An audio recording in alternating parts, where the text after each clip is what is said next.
Parce que les deux concours organisés par l'ENAM et l'INGS, dont les résultats ne sont toujours pas connus, que l'intersyndicale du ministère de la Culture, des Sports et de la Jeunesse a donné un délai de 2 jours aux 2 directeurs généraux pour délibération. C'est ce qui ressort de la conférence de presse animée ce mercredi 10 avril 2024 au Musée national. Si dans les 48 heures, il n'y a pas de délibération, à ce moment-là, le syndicat, toutes les organisations syndicales du ministère de la Culture, de la Jeunesse, des Sports et des Arts, nous allons également prendre nos responsabilités qui peuvent aller au-delà de la simple requête, de la simple exhortation à la demande de délibération. Il peut arriver même qu'on arrive au niveau où on demande la destitution de ces responsables de ces établissements. Parce que on ne dit pas tout sur la place publique.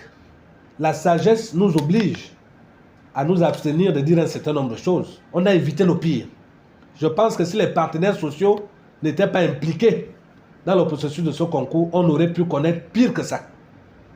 Donc, pour le moment, nous nous arrêtons là. Nous donnons un ultimatum de 48 heures à ces 2 directions générales de procéder à la délibération des concours. Un ultimatum de 48 heures est désormais déposé sur la table des directeurs généraux si rien n'est fait. Selon les syndicalistes, ils prendront leurs responsabilités.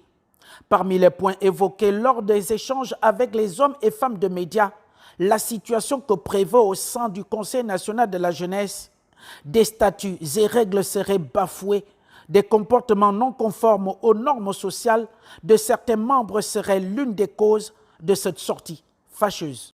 Nous avons des statuts et règlements intérieurs. Le mode d'élection, nous le connaissons. Mais eux-mêmes, ils savent que là où ils sont là, ils n'ont pas respecté cette procédure. Ils n'ont pas respecté la procédure de mode d'élection. Mais tout azimut, ils passent dans les médias pour traiter du ministre des Valeurs. Alors que ce Conseil national de la jeunesse avait déjà enterré depuis. Quand le ministre Franck était là, il n'y avait plus même l'existence de ce conseil. Ils étaient embrigadés. Mais quelqu'un qui arrive, qui vient vous ressusciter, vous vous permettez de l'injurier devant les médias.